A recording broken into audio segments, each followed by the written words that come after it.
ఒకటేమో జగన్కు సంబంధించి నేరుగా ఉన్నది, రెండవది వివేక హత్య కేసులో సునీత వేసిన పిటిషన్ కూడా సిబిఐ కోర్టు ముందుకు వచ్చింది. ఇప్పుడు జగన్మోహన్ రెడ్డి విదేశీ పర్యటనకు వెళ్ళొచ్చారు. వాస్తవానికి వెళ్ళేటప్పుడు ఆయన ఒక నెంబర్ ఇచ్చాడు. ఆ నెంబరు తన నెంబర్ కాదు, సహాయకుడి నెంబర్ ఇచ్చాడు. తన నెంబర్ ఇచ్చి పక్కదో పట్టించాడు అని ఆయన ఇంకా బయలుదేరి అక్కడ ఉండగానే ఇక్కడ వార్తలు వచ్చాయి. ఈ నెంబర్తో పక్కదో పట్టించాడు. కోర్టుకు మామూలుగా పూచికత్తో లేకపోతే ఏదైనా సమాచారం ఇవ్వాలంటే ఈ నెంబర్కి ఇవ్వండి ఒక నెంబర్ ఇస్తారు మామూలుగా, అది అథారిటేటివ్ నెంబర్ కింద లెక్క. అయితే ఆ నెంబర్ వేరే ఆయన పేరు మీద ఉంది. ఉదాహరణకు ఆ నెంబరు వర్మగారి పేరు మీద ఉంది అనుకున్నాం. ఆయన సహాయకుడు ఎవరో ఆయన పేరు మీద ఉంది కాబట్టి వేరే వాళ్ళ నెంబర్ ఇచ్చి పక్కదో పట్టించారు. ఇది ఎవరైనా రాజకీయ పిటిషన్ వేస్తే వేరే సంగతి. సిబిఐ వేసింది. సిబిఐ స్వయంగా సిబిఐ న్యాయస్థానంలో ఈ కేసు వేసింది.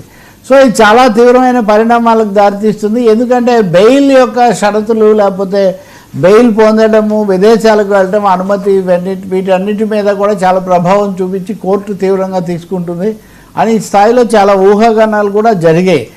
అయితే కోర్టు 1-2 సార్లు విచారించి వాయిదా వేసి చివరికి వాళ్ళు ఈరోజు ఒక మాట, మీరు ఫోన్ చేశారు ఆ నెంబర్కు, చేస్తే అన్న మీకు పలకలేదా, ఏమీ లేకుండా మీరు మోసం చేశారు పక్కదో పట్టించారని ఎలా చెప్తారు? ఆ నెంబర్ ఆయన వాడుకొని ఉండొచ్చు, ఏదైనా జరిగి ఉండొచ్చు.